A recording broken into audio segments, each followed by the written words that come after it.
Kicking off CNN Student News on this Friday, May 23rd, I'm Carl Azus at the CNN Center. Welcome to the show. First up today, an attack in China.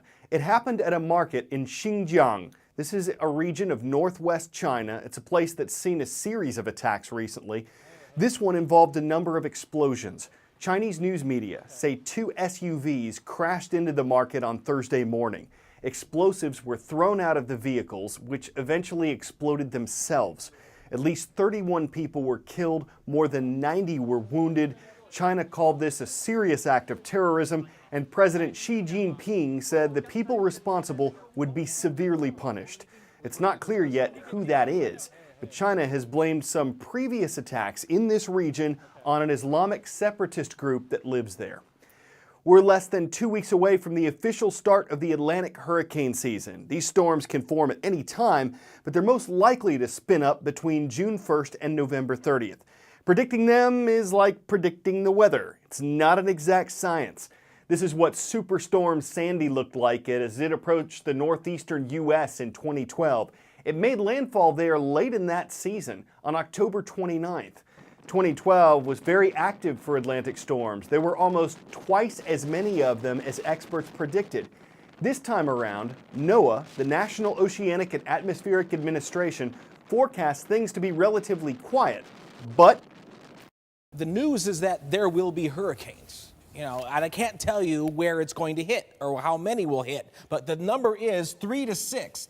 3 to 6 hurricanes in the water in the Atlantic. The average is 6.4. Last year we had 2. So major hurricanes 1 to 2. You should have 2 to 7. Last year 0. Let's go back to 2012. This number was 19, 10, and 1. That's the real number, 1. What was that number 1? Sandy. So you only technically need 1 storm to make a big season, and there will be at least 1. Near normal, 40% chance. Below normal, 50% chance. Above normal, about 10% chance of that. So there's where the numbers come from. It doesn't matter whether we get 1 or a dozen. It matters which one hits land and what land it hits. Time for the shout out. Which of these is typically a foodborne illness? If you think you know it, shout it out. Is it MRSA, Ebola, E. coli, or influenza? You've got 3 seconds. Go. E. coli is a type of bacteria found in the stomach and intestines. It can be dangerous when it enters the food supply. That's your answer, and that's your shout out. that's because certain strains of E. coli, when they contaminate food, can cause abdominal cramping, serious intestinal problems, fever, or kidney failure. An estimated 265,000 Americans get infected from this every year. A dangerous strain of E. coli might have made its way into beef products sold in 9 states. 11 people are thought to have gotten sick from it. 10 of them ate at restaurants that received contaminated meat. The U.S. Department of Agriculture says 1.8 million pounds of ground beef have been recalled. An official says it's currently being removed from store shelves, but some of it has already sold. Dr. Sanjay Gupta tells you what to look out for. If you have any ground beef in your freezer, it says 2574B, that's the lot number that's of concern. You want to throw that out. Don't take any chances. E. coli is the strain of it's a particularly nasty player. Just 100 cells can make somebody ill. And if left untouched, it'll double in number every 15 to 20 minutes. So you can get to billions of cells, fairly quickly. And that's why people are really being very cautious about this. Don't take any chances. Even if you don't have this ground beef, even if you've thrown it away, it's Memorial Day weekend. If you're grilling, use a thermometer. That could be the best advice I give you all weekend. Use a thermometer. Take a look at the numbers there. That's what you're going to be shooting for. I use a thermometer. It helps keep me and my family safe. You should do the same thing. Well, grilling out is one thing associated with Memorial Day in the U.S. It's observed next Monday, but the holiday wasn't always called Memorial Day. Back in the late 1860s, it was known as Decoration Day, recalling when flowers were placed on the graves of those who died in the Civil War. Over the decades and conflicts that followed, it became Memorial Day, a time to honor and remember all U.S. servicemen and women who died in wartime. Church services, parades, speeches, a wreath laying at the Tomb of the Unknowns. These are some of the events that take place every year on the last Monday in May. Symbolically, it's also seen as the beginning of summer in the U.S. From south to north, here are three of the schools watching us today. It's time for the roll call, starting in the volunteer state. Oak Ridge High School. Great to see you're watching in Oak Ridge, Tennessee. It's the home of the Wildcats. In the Show Me State, show me the Warriors. We see them at Fox High School in Arnold, Missouri. And the Lumberjacks are online in the land of 10,000 lakes at Bemidji High School in Bemidji, Minnesota. Thank you for watching. Space travel is expensive, it's dangerous, and it's fascinating. Fewer than 600 people have ever done it. That is nothing considering the billions who've inhabited Earth since Yuri Gagarin first went into orbit in 1961. So there might be some questions you have about it.